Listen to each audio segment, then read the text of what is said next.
안녕하세요. 거지근성 못 버리는 시모와 가진 거라곤 쥐뿔도 없는 주제에 외도까지 저지른 남편놈을 버리고 모처럼 휴식을 취하고 있는 애청자입니다. 휴식이 참 좋긴 하네요. 평소 울고 웃던 사연 열차에 이렇게 사연을 적어 보낼 시간도 생기고 말이에요. 사연을 쓰려고 오랜만에 다시금 꺼내본 이혼에 대한 기억은 다들 그러하겠지만 유쾌하진 않네요. 하지만 나름대로 할 건 다 해보고 결정한 이혼이라 후회는 남지 않습니다. 왜 그런 생각 들 때도 있잖아요. 그땐 이렇게 할 걸, 저땐 저렇게 할 걸, 그런 거요. 적어도 그런 생각은 조금도 하지 않으니 복수만큼은 후련한 것 아니겠어요? 그러면 지금부터 이야기 시작해 볼게요. 남편과는 회사에서 처음 만난 사이였어요. 입사를 했을 당시 남편은 이미 회사 내에서 꽤 유명하더라고요. 동기 중에서도 단연 눈에 띄는 능력과 외모였고 서글서글한 성격에 늘 웃고 다니는 연애하고 싶은 남자. 그 남자가 바로 제 남편이었네요. 그렇게 소문난 남자의 일을 돕기 시작하면서 2년은 시작되었어요. 선배들의 잡일을 도우며 일을 배우는 것이 신입사원들의 첫 번째 업무였는데 남편과 한 팀이 되었거든요. 그렇게 인기 많던 남편과 가까워졌고 자연스럽게 연애를 하고 결혼까지 하게 되었습니다. 남편의 부잣집 도련님인 것 같은 겉모습과는 달리 시댁은 부유한 편은 아니었어요. 시부가 돌아가시면서 시모는 혼자셨나 보더라고요. 남편의 말론 시부가 돌아가시며 남편에 대한 의존도가 높아졌다고 하더라고요. 결혼식을 올리고 신혼여행이 간 첫날 남편이 말해준 내용이었죠. 저기, 여보, 우리 엄마 있잖아. 응, 어머님이 왜? 예전엔 그렇지 않았는데 아버지 돌아가시고 난 후론 날 의지하고 사셨어. 나도 엄마 많이 챙겼고 결혼하고 나서도 딱 선 긋고 살고 싶진 않아. 그래서 말인데 내가 엄마를 좀 챙겨도 될까? 막 우리 가정 내팽개치면서 챙긴다는 게 아니라 적당한 선에서 엄마가 너무 외롭지 않을 만큼은 좀 챙기고 싶어. 저에게 챙기라는 것도 아니고 본인이 챙기겠단 말을 지나치게 눈치를 보며 말하더라고요. 그런 모습에 마음이 좋지 않았고 흔쾌히 알았다고 했죠. 그럼 나한테 어머님 챙기라는 것도 아니고 당신이 챙기겠다는데 내가 뭐라고 그래. 그리고 나도 결혼해서도 결혼하기 전처럼 우리 집 챙길 거야. 그러니까 당신도 적당한 선에서 어머님 챙겨드려. 대신 당신 말대로 무조건 1순위는 우리 가정인 거다. 가정에 피해를 주면서까지 어머님 챙기는 건 안 돼. 알겠지? 오, 알겠어. 우리 엄마는 내가 알아서 잘 챙길게. 그 후 남편이 따로 말은 하지 않았지만 시모에게 용돈을 챙겨준다는 건 알고 있었어요. 우연히 남편의 휴대전화에서 이체 내역을 본 적이 있었거든요. 생활 능력도 없는 시모에게 생활비 정도는 줄 수 있다고 생각했고 굳이 그런 걸로 입을 떼고 싶진 않아 모른 척 했고요. 저희 둘 다 대기업에 다니고 있어 생활이 어려운 것도 아니었고 그런 문제로 말이 나오기 시작하면 너무나도 치사해질 것 같았거든요. 그런데 생활비를 받아 쓰던 시모는 한술 더 떠 이사를 하고 싶다고 졸라대기 시작하더라고요. 아들, 엄마 집 옮기고 싶어. 어? 집은 갑자기 왜? 지금 사는 곳에서 잘 살았잖아. 잘 살기는 하는 수 없이 산 거지 뭐. 지금 사는 집은 너무 좁기도 좁고 낡아서 서글프단 말이야.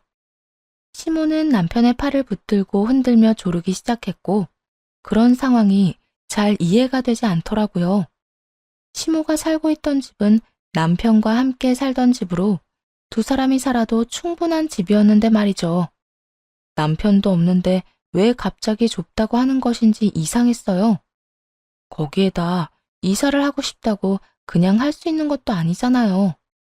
이사 비용부터 시작해서 집 마련하는 돈까지 한두 푼이 아닐 텐데 무조건 옮기고 싶다고 우기는 시모의 행동이 제 상식으로는 이해가 되지 않는 것이 당연했죠. 너무 갑작스럽긴 하네. 이사하는데 돈이 한두 푼 드는 것도 아니고. 조금만 생각해보자. 둘 다 대기업식이나 다니면서 엄마 집 옮겨줄 돈도 없는 거야?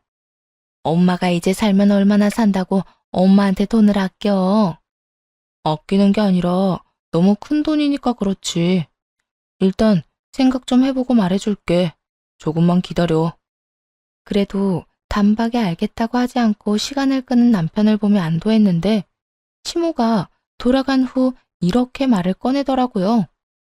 나 엄마 집 이사해주고 싶어. 뭐? 이사? 어, 아까 엄마 하는 말 들었잖아. 너무 좁기도 하고 낡았다는 말. 멀쩡한 집이 갑자기 좁아지기라도 했어? 집안에서 공사판이라도 버리셨대? 그렇지 않고서야 나하고 결혼하기 전까진 당신이랑 같이 잘 살던 그 깨끗한 집이 뭐가 좁고 낡았다는 거야. 우리 집 보다 보니까 그렇게 느껴지시겠지. 사실 나 마음에 계속 걸렸어. 우리는 신축 아파트에 살면서 우리 엄마는 오래된 주택에 사는 거 말이야. 아, 나도 당신 마음 모르는 건 아닌데 돈은 어떻게 하게. 우리 아무리 좋은 회사 다녀도 그 정도 능력은 없어. 우리 있던 돈은 이 집 마련하는 데 다 썼고 대출까지 받아서 그거 갚아나가는 것도 사실 부담이 있는 상황이잖아. 그런데 지금 이 상황에 어머니 집까지 옮겨드리자고? 옮긴다는 게 월세나 전세도 아닐 테고 타들이자는 말이잖아. 안 돼. 난 반대야. 웬만하면 당신 허락 받고 싶었는데 그렇게까지 완고하다니 안 되겠다. 난 무조건 엄마 집 옮겨줄 거야. 돈이 문제라고? 모자라는 건 대출 받으면 되고 그 빚도 내가 알아서 할 테니까 당신은 신경 쓰지 마. 그러면 됐지? 우리 가정이 무조건 우선이며 피해가 가지 않겠다고 손가락 걸고 했던 약속은 까맣게 잊은 듯 하더군요. 무조건을 강조하며 한치의 물러섬이 없더라고요. 남편과는 결국 시모의 집 문제로 다투게 되었고 저는 저대로 남편은 남편대로 기분만 상한 채 결론은 나지 않았죠. 그렇게 숨막히는 대치가 계속되고 있는데 시모가 또 집으로 찾아왔어요. 그날따라 남편은 약속이 있어 집에 없었고 혼자 시모를 맞이하게 되었네요. 혼자 있니? 우리 아들은 친구들이랑 약속 있다고 오늘 늦는다고 했어요. 어머님은 이 시간에 무슨 일이세요? 그게 집은 어떻게 됐나 해서 우리 아들이 원래 기다리라고 하면 금방 들어준다는 말인데 이번엔 연락이 없어서 와봤다. 그런데 우리 아들이 없네. 너 뭐 들은 이야기 없니? 우리 아들이 집 알아보고 있대. 몇 평 정도 알아보고 있다니. 30평은 되겠지? 30평 아파트 가격이 옆집 개 이름도 아니고 참 쉽게도 이야기하더라고요. 생활 능력이 없는 시모는 시세 개념조차 없는 듯 했죠. 물론 염치도요. 웬만하면 시모와 직접적으로 부딪히고 싶지 않았기에 아무 말 하지 않으려고 했는데 도저히 가만히 있을 수 없게 만들더군요. 어머님, 30평대 아파트까지 마련할 능력 안 돼요, 저희. 된다고 해도 다 대출받아야 할 텐데 그 빚은 또 언제 다 갚아요? 저희도 생활을 하고 살아야죠.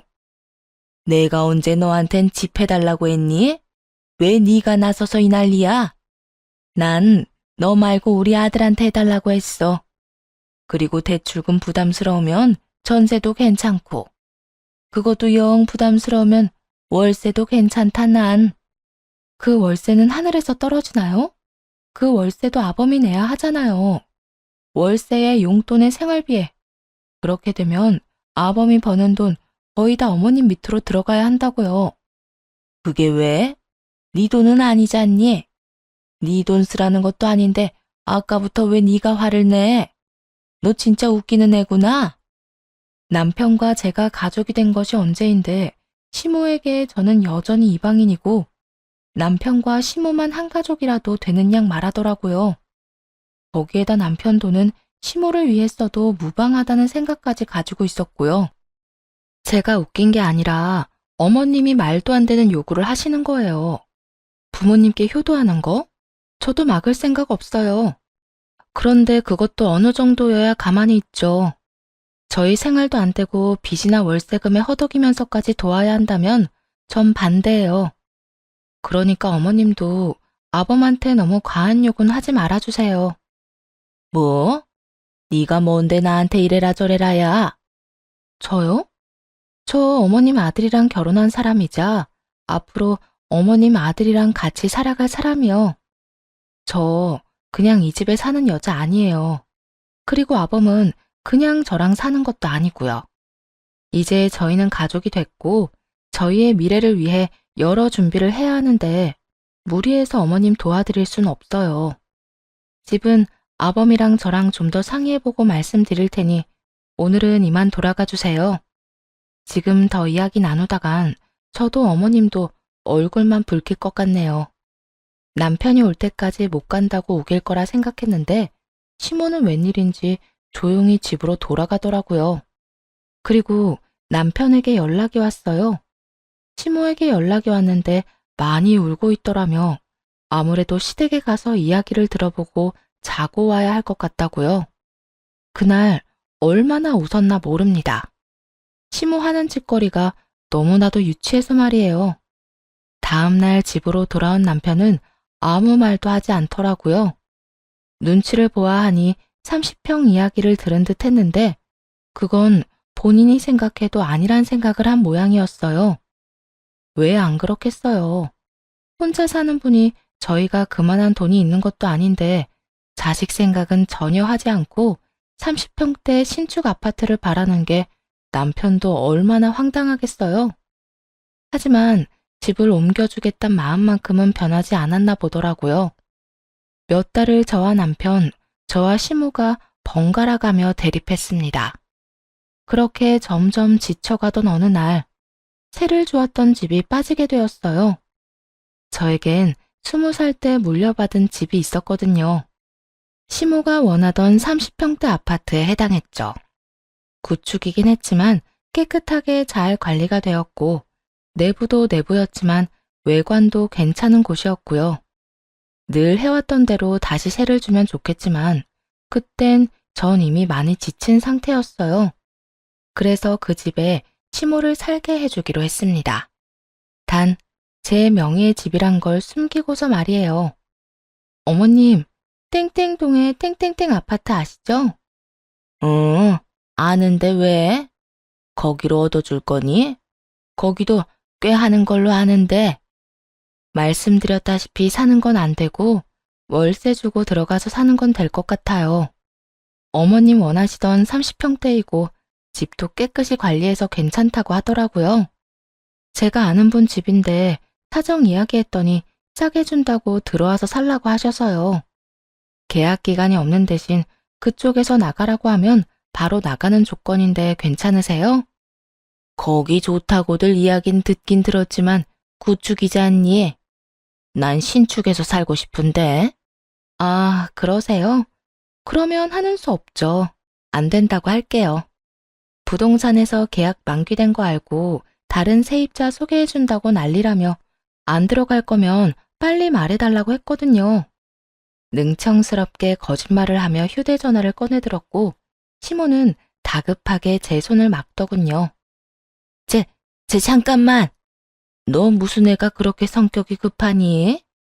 내가 언제 싫다고 했어?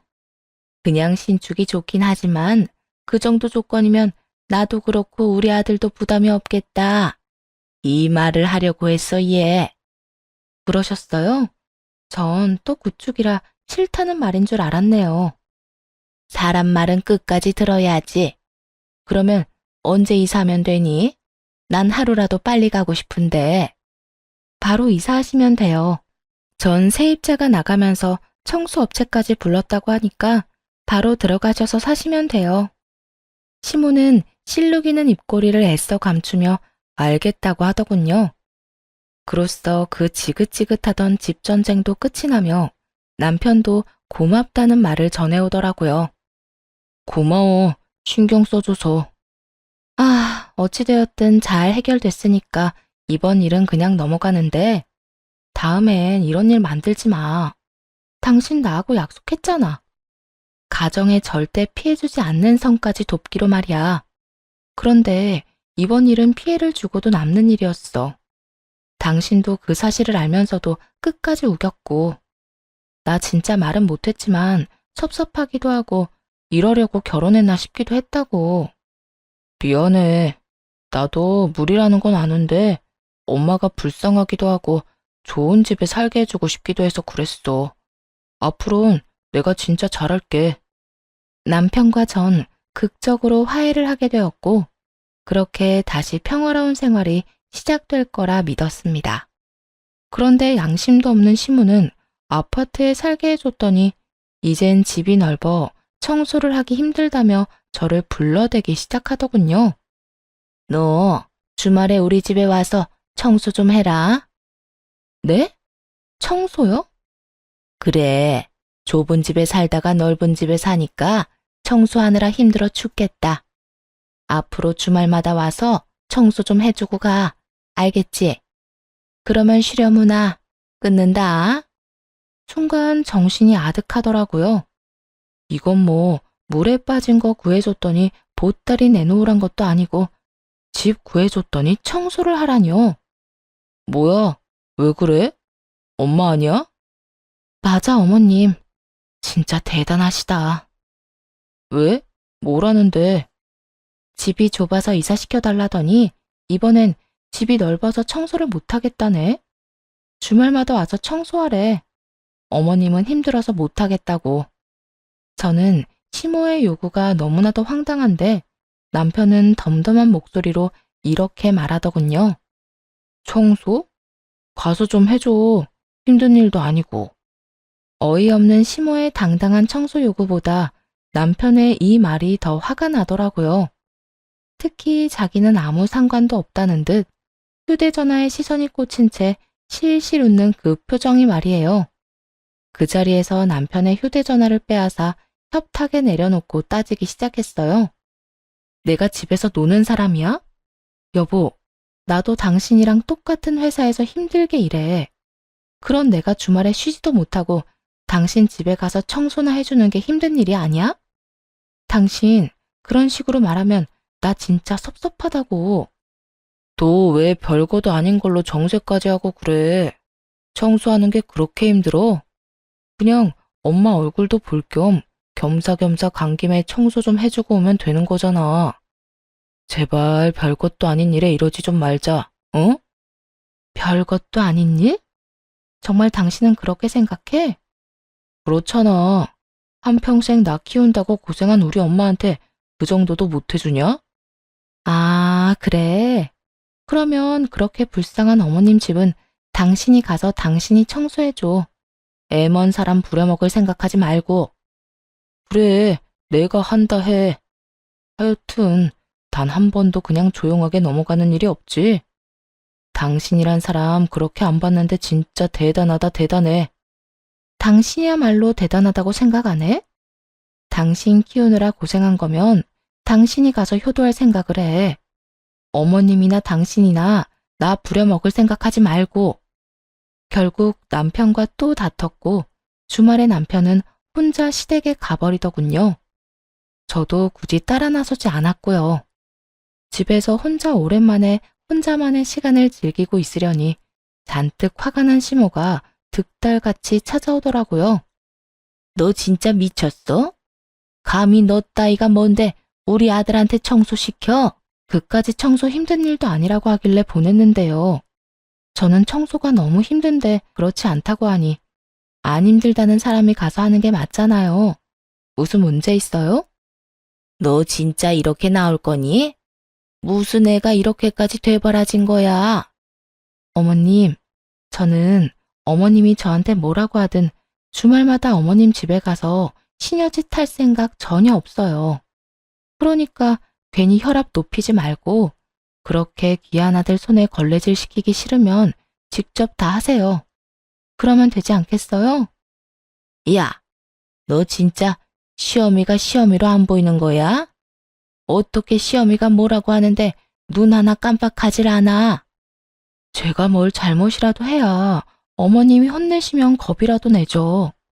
전 잘못한 게 하나도 없고 그런 저한테 어머님은 그저 화를 내고, 이런 상황에서 제가 왜 무서워해야 해요? 그래, 너 아주 잘났다 잘났어. 내가 며느리를 들인 게 아니라 며느리를 모신 거였네. 들였든 모셨든 알아서 생각하시고 다신 저한테 그런 거 시키지 마세요. 그까지 청소가 어려워서 이렇게까지 군 건 아니었어요. 그저께까지만 해도 친구들과 등산을 다녀왔다, 바다를 다녀왔다며 사진을 보내던 시모가 힘들어서 청소를 못하겠다고 하니 그게 너무 얄밉더라고요. 그리고 남의 집 자식은 막대하고 자기 자식만 귀히 대하는 시모의 태도에도 화가 났고요. 이판사판 될 대로 되란식인 저의 태도에 시모도 할 말이 없는지 한참을 노려보다 그냥 돌아가더라고요. 그리곤 2차전의 상대인 남편이 집으로 돌아왔죠. 당신 진짜 이렇게까지 할 거야? 말이라도 좀 상냥하게 해주면 안 돼? 도대체 무슨 말을 어떻게 했길래 당신 버릇없다면서 엄마가 대성통곡을 해? 난 잘못한 거 없어. 그리고 나도 울고 싶거든? 당신은 어떻게 매번 어머님 편만 그렇게 들어? 단 한 번이라도 내 입장에서 생각해서 봐주면 안 돼? 나도 어머님이랑 잘 지내고 싶어. 엄마 딸 같은 고부 사이는 아니더라도 적어도 만나면 반갑다고 웃으며 지내고 싶다고. 그런데 매번 어머님이 말도 안 되는 요구를 해오는데 어떻게 웃으면서 대할 수가 있겠어? 그냥 엄마가 뭐라고 하든 네 하고 대답만이라도 하면 되잖아. 일단 알겠다 하고 적당히 장단 좀 맞춰주는 게 힘들어?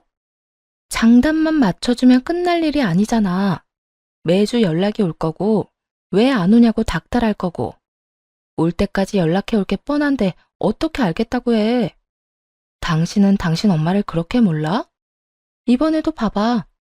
당신이 가서 청소하는 건 절대 두고 못 본다면서 나는 괜찮다고 하는 그 심보가 정상적이라고 생각해? 여보, 자기 집 자식이 귀하면 남의 집 자식도 귀히 대해야 하는 법이야. 그런데 어머님은 당신만 귀하고 난 막대해도 되는 사람 취급하잖아. 원인이 어떻게 됐든 이번엔 당신이 심했으니까 당신이 빌어. 가서 똑같이 대성통곡을 하면서 빌든 무릎을 꿇고 빌든 어떻게 해서든 우리 엄마 마음 당신이 풀어내란 말이야. 가서 빌기는커녕 한동안 어머님 보고 싶지도 않거든? 그러니까 나한테 그런 기대 하지도 마. 걷잡을 수 없다. 남편과 제 사이를 설명하기에 딱 맞는 문장이었어요. 이날 이후 남편과의 사이는 걷잡을 수 없이 멀어져만 갔고 이혼에 대해 진지하게 생각하게 되었습니다. 무엇보다 화났던 건 시댁엔 그렇게나 아낌없이 주는 나무면서 친정엔 해야 할 것도 하지 않는다는 것이었어요. 부모님의 생신 때 용돈 봉투 한 번 드리기는커녕 밥 한 끼 대접한 적도 없었으니까요. 이혼하던 그 해에도 마찬가지였죠. 엄마의 생신이었는데 하는 수 없이 참석만 한다는 태도로 입은 꾹 다물고 밥만 먹고 가더라고요. 엄마가 말을 걸어도 건성건성 대답만 하고 말이에요. 그래서 한 소리 하니 뭐라고 하는 줄 아세요? 당신 집은 당신이, 우리 집은 내가 챙기는 게 당연한 거 아니야? 참석한 것만 해도 고맙게 생각해. 생각 같아선 참석도 안 하고 싶었으니까. 그리고 내가 대답 다 해드렸잖아. 밥 먹고 있는데 말 건다고 입에 있는 음식 다 뱉어내고 막 웃으면서 대답해야 해? 별것도 아닌 걸로 시비 좀 걸지 마. 그렇지 않아도 피곤해 죽겠는데. 이러더라고요. 참 기가 막혀서. 이날 이후론 남편과 속 깊은 대화를 나누는 것도 포기해버렸고 다 내려놓으니 싸울 일이 없더군요. 아예 대화라는 것이 없었으니까요. 그렇게 결혼 생활이 이혼과 점점 더 가까워지던 어느 날, 시모가 집으로 찾아왔어요. 당시에 사이가 좋지 않았던 터라 볼 일이 있는 것이 아니면 찾아오는 일이 없었는데 아무 날도 아닌데 불쑥 찾아왔더라고요. 나 이번에 친구들이랑 여행 좀 가려고 하는데 500만 원만 좀 내놓거라. 해외여행 가는데 나만 빠질 수는 없지 않니? 며느리가 무슨 돈 나오는 ATM 기기도 아니고 이건 또 무슨 경우인가 싶었네요. 태도는 또 얼마나 뻔뻔하고 당당한지 기가 다 막히더라고요. 어머님, 소식 못 들었나 본데 저희 각자 집은 각자 알아서 챙기기로 했어요. 그러니까 그 500만 원은 어머님 아들한테 가서 달라고 하세요. 방금 친구 만나러 간다고 나갔으니 전화해보세요. 돈 달라고. 우리 아들이 돈이 어디 있어? 매달 내 생활비 주고 용돈도 따로 주느라 힘들 텐데. 그렇지 않아도 힘든 우리 아들 부담 주기 싫으니까 네가 줘 그냥. 이런 뻔뻔함은 참 한결같더라고요. 이렇게 한결같기도 힘들 텐데 참 대단하단 생각마저 들더군요. 저도 없어요, 돈. 제가 부모님이 없는 것도 아니고 저도 부모님께 용돈 드리고 있거든요. 그래서 주고 싶어도 드릴 돈이 없어요. 넌 시집 온 애가 왜 친정을 챙기니? 그건 말도 안 되는 거야. 당장 가서 이때껏 친정에 준 돈 다 받아오거라. 얼른! 시모는 얼른 가서 돈을 받아오라며 저의 등을 떠밀었고 저는 이런 시모와 신랑이 할 힘도 없더라고요. 해봤자 늘 똑같은 결말인데 굳이 그러고 싶지도 않았고요. 바로 남편에게 전화를 걸어 집으로 와 상황을 해결하라고 했고 얼마 지나지 않아 남편이 집으로 뛰어 들어왔네요. 그리곤 이렇게 말하더라고요. 엄마 말이 다 맞는데 왜 또 이 난리야? 괜히 또 싸우지 말고 엄마 말대로 친정에 준 돈 다시 받아와. 결혼한 여자가 가정에 돈 쓸 생각을 해야지 왜 친정에다 돈을 써? 그러는 당신은? 결혼한 남자가 왜 시댁에다 돈을 써? 아니, 당신은 쓰는 정도가 아니라 퍼다 나르고 있지. 내가 친정에 쓴 돈 받아오는 대신 당신도 이때껏 어머님께 준 돈 다 받아와. 어때? 공평하지? 공평? 나는 남자고 당신은 여잔데 뭐가 공평해? 그리고 당신 집은 당신이 용돈 같은 거 안 줘도 먹고 살만 하잖아. 우리 엄마는 내가 안 도와주면 당장 못 먹고 산다고. 키워주셔서 감사하다는 마음으로 드리는 용돈에 먹고 사는 문제가 왜 나와? 당신은 당신이 할 도리, 나는 내가 할 도리를 다 하자는 것 뿐인데, 그리고 기억 안 나? 당신이 각자 집은 각자 알아서 챙기자며. 우리 집에 내가 준 용돈이니까 더는 그 일로 뭐라고 하지 마. 내가 각자 집 챙기자고 했던 건 생신이나 경조사 말이었지. 매달 주는 용돈 말이 아니었다고. 어쨌든 난 당신이 매달 처가에 용돈 주는 거 싫으니까 가서 다 받아와. 이쯤 되니 그냥 남편 놈과 말도 섞기 싫더라고요. 말을 더 해봤자 통할 것 같지도 않았고요. 그래서 더는 대꾸도 하지 않고 두 사람 다 등을 떠밀어 내쫓아 버렸네요. 남편 역시 제 꼴이 보기 싫었는지 시모를 데리고 순순히 쫓겨나 주더라고요. 그날 이후 남편은 시댁에서 지내게 되었고 그 상황에 맞물려 제 귀에 이상한 소문이 들리기 시작했어요. 남편이 회사에서 남편의 동기와 지나치게 가까이 지낸다는 소문 말이에요. 정연아, 네 남편 정유선 선배랑 유난히 가깝게 지내던데? 너 알고 있어? 정유선? 두 사람 동기잖아. 그래서 친한가 보지. 난 신경 안 써. 동기인 건 나도 알고 있는데 요즘 따라 두 사람 유난히 친하게 지내길래 뭐 네가 괜찮다면 됐어. 난 혹시나 해서. 어차피 이혼을 마음먹고 있기도 했고 남편 놈 이야기는 듣고 싶지도 않아 신경조차 쓰지 않았는데 그 여자가 왜 남편과 갑자기 티나게 친근하게 지내는지 그 이유를 그날 밤에 알게 되었습니다. 잊을만 하면 찾아오는 시모가 그날 밤 집으로 찾아왔고 아주 친절하게 여자의 정체를 밝혀주었거든요. 또 무슨 일이세요? 무슨 일이긴 할 말이 있어서 왔지. 너 이 집에서 당장 나가고 우리 아들이랑 이혼하거라. 내 돈 주고 산 내 소파에 다리까지 꼬고 앉아 이혼을 말하는 시모를 보는데 기가 막히더라고요. 거기에다 집에서도 나가라고 하니 이건 또 무슨 개소리인가 싶더라고요. 이혼은 알겠는데 이 집에서 나가라뇨? 제가 왜 나가야 하는데요? 왜긴 왜야. 여긴 우리 아들 집이니까 그렇지. 아무리 이 집 살 때 반반씩 내고 샀다고 해도 예로부터 집은 남자 몫인 거 모르니? 그러니까 당장 짐 싸서 나가. 억지 논리에 너무 황당해 아무 말도 하지 않고 있으니 자신의 논리가 통했다고 착각했는지 신난 시모가 자신과 남편의 무덤을 파기 시작하더군요. 짐 싸서 나가는 대로 이혼도 당장 하거라. 네가 이혼을 해줘야 우리 아들이 나한테 500만 원 준 그 애인이랑 얼른 결혼할 거 아니야. 지금 뭐라고 했어요? 500만 원을 남편 애인이 줬다고요? 그리고 결혼이라고 했어요? 그래. 우리 아들 아주 통 큰 애인이 생겼더구나. 내가 해외여행 간다고 했더니 먼저 경비가 얼마냐고 묻고 그 자리에서 돈 500만 원 바로 송금해 줬다고. 아, 그러니까 남편이 만나는 여자를 어머님이 만나기까지 했나 보네요. 그럼 우리 아들이 나한테 비밀이 있을 것 같니? 같은 회사 동기라고 하던데 너와는 달리 아주 통도 크고 애가 바르더구나. 그러니까 구질구질하게 내 아들 붙잡고 살 생각하지 말고 이혼이나 해. 참 멍청하지 않나요? 불륜이 자랑거리도 아니고 당연히 아들을 위해선 숨겨야 마땅할 일일 텐데 말이에요. 제가 화내는 그 모습 한번 보려고 굳이 묻지도 않은 사실까지 다 술술 말하는 꼴도 그렇고요.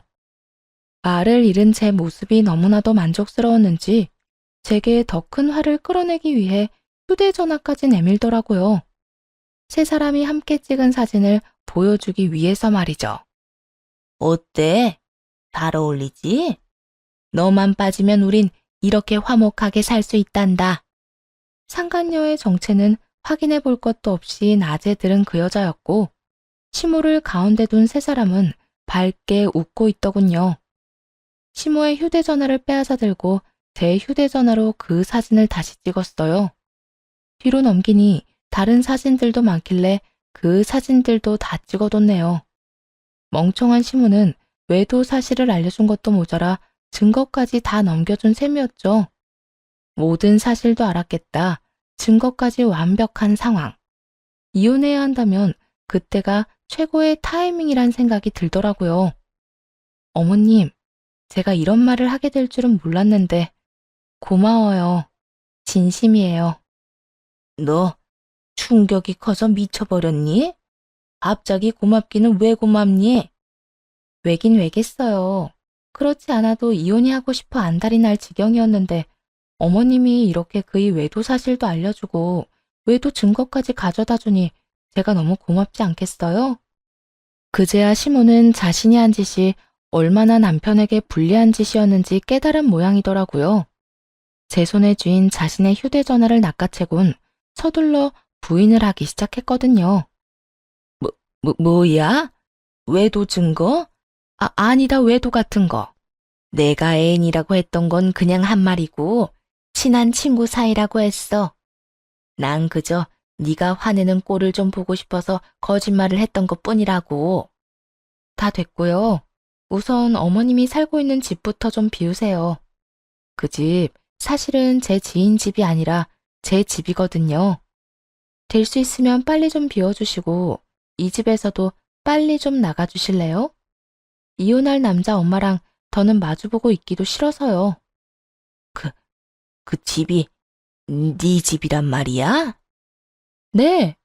제가 손해를 크게 보고 어머님 살게 해드렸는데 이혼할 마당에 그럴 필요가 없잖아요. 집에 가면 바로 짐부터 좀 싸세요.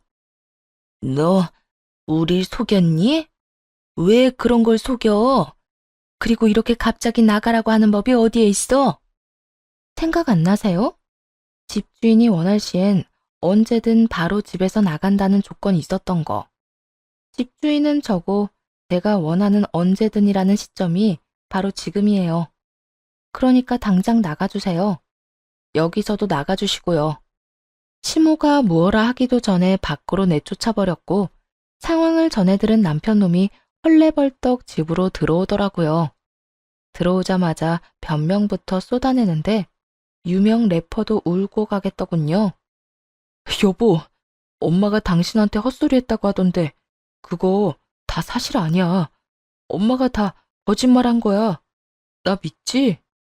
넌 이걸 보고도 그런 말이 나오니? 네 엄마가 이런 사진을 아주 많이도 남겨놨더라. 휴대전화에 남긴 증거들을 보여주었고 남편은 그나마 덜 멍청한 것인지 합성이란 말 같지도 않은 변명은 하지 않더라고요. 하나마나 한 변명을 하는 대신 남편이 선택한 건 손이 발이 되게 비는 짓이었어요. 여보, 내가 잘못했어. 내가 진짜 미쳤었나 봐. 당신이랑 매일같이 싸우기만 하고 나도 너무 외롭고 그래서 그냥 홧김에 잠시 만난 것뿐이야. 다른 감정 같은 건 전혀 없었다고. 어쩜 바람 피운 것들은 변명도 그 모양인지 모르겠다. 그 머리, 그 말재주로 어떻게 바람을 피웠니? 그것도 능력이다 진짜. 내 성격 알지? 당신이 지금 와서 뭐라고 하든 난 무조건 이혼할 거야. 실수 한 번 한 거 가지고 이혼은 무슨 이혼이야? 나 그 여자랑 그렇게 깊은 관계 아니라니까? 그렇게 깊은 관계가 아닌데 그 여자는 어머님한테 돈 500만 원을 해주고 어머님은 나한테 와서 너하고 빨리 이혼하라고 했을까? 그건 그 여자가 우리 엄마한테 잘 보이려고 그랬던 거야. 난 아무 상관도 없어. 상관이 없긴 왜 없어. 애초에 당신이 어머님을 보여줬으니까 돈이 오갈 상황도 오고 사진도 같이 찍을 수 있었지 않겠니? 변명을 하려거든 좀 제대로 해. 생각도 하고 말이야. 여보, 진짜 다른 건 다 몰라도 나 당신이랑 이혼하고 싶지 않은 건 진심이야. 그러니까 나 좀 용서해줘. 당신 진심 같은 건 필요 없어. 난 무조건 이혼할 거고 내 생각엔 변함 없으니까. 그러니까 여기서 이러지 말고 네 애인이랑 앞으로 어떻게 난관을 헤쳐나갈지 그거나 상의해. 시모와 마찬가지로 남편도 그렇게 내쫓아 버렸습니다. 그리고 기대로 가득 찬 다음 날이 되었어요. 출근을 하자마자 상간녀의 부서로 찾아가 상간녀의 머리채를 사뿐하게 잡아주었죠. 너 미쳤어? 이게 무슨 짓이야? 이거 못 나? 응, 못 나. 너 내 남편이랑 바람 피웠다며? 좋았니? 좋았어? 한 회사의 마누라가 이렇게 두 눈 똑바로 뜨고 있는데 남의 남편이랑 만나니까 행복했냐고. 그러게, 남편 관리 좀 잘하지 그랬어. 오죽했으면 한 회사에 마누라가 있는데 다른 여자를 만났을까? 그러게, 내가 잘못했네.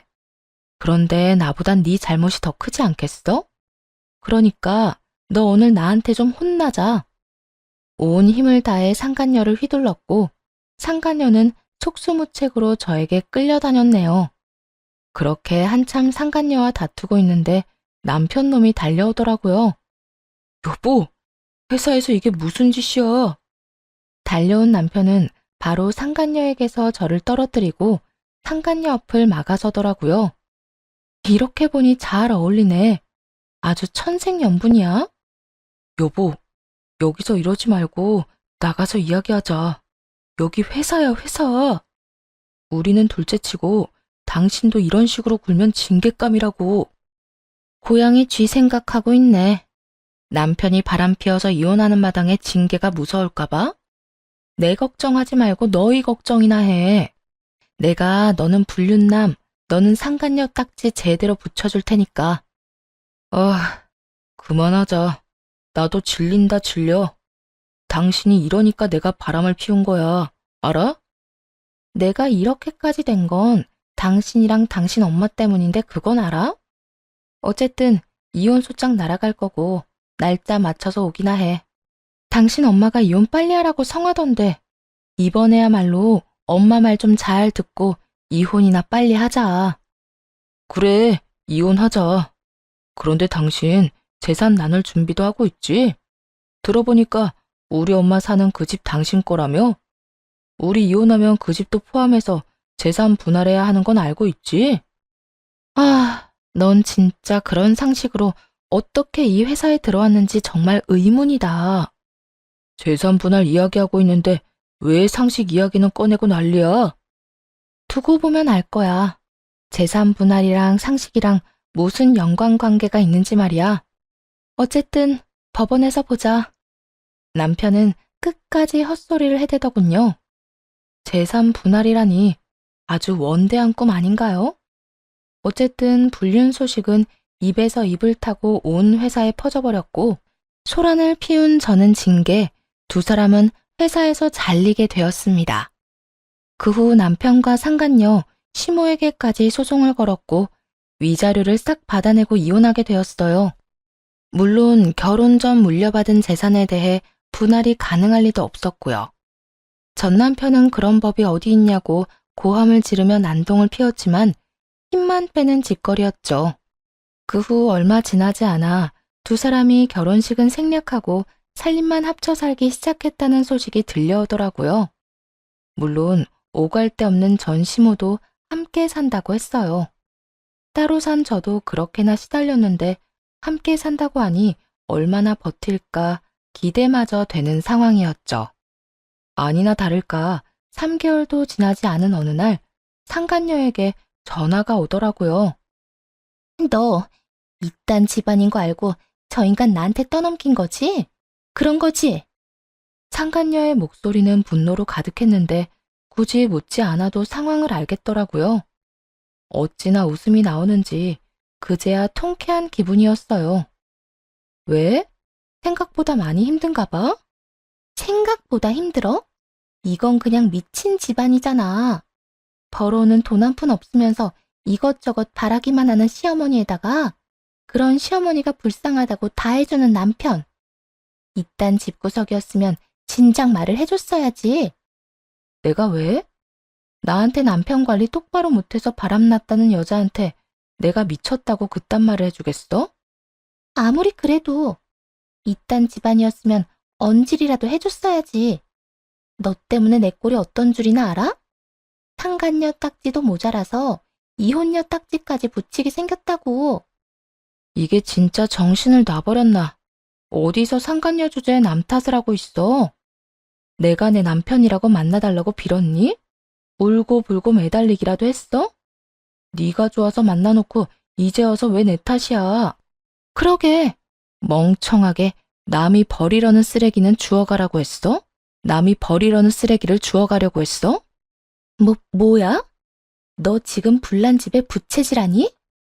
하긴 내가 데리고 살 때는 대기업 다니기라도 했지. 지금은 쥐뿔도 없는 놈에다가 그 빈대 같은 그 아줌마까지 데리고 살아야 하니 넌 진짜 짜증나긴 하겠다. 그런데 어쩌겠어. 네 말대로 이혼녀 딱지까지 붙이기 싫으면 그냥 참고 사는 수밖에. 잘 데리고 살아봐봐.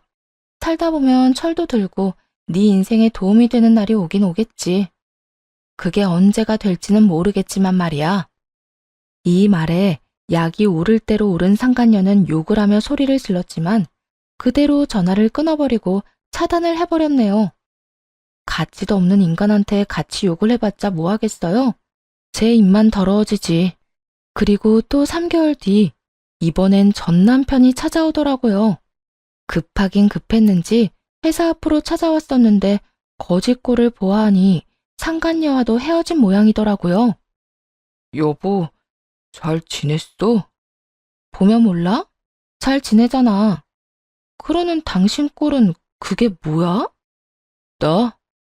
아, 나 요즘 많이 힘들어. 그 여자랑 헤어지고 엄마랑 오갈 데도 없이 지내고 있어. 그래서 뭐, 혹시 설마 나한테 잘못했다고 다시 잘해보자 이런 말 같지도 않은 말할 건 아니지? 전 남편은 전곡을 찔려버린 것인지 당황한 표정을 지어 보이며 가만히 있더라고요. 그런 남편은 그냥 보고만 있었고 제 시선을 느낀 남편이 다른 대책을 내놓기 시작하더군요.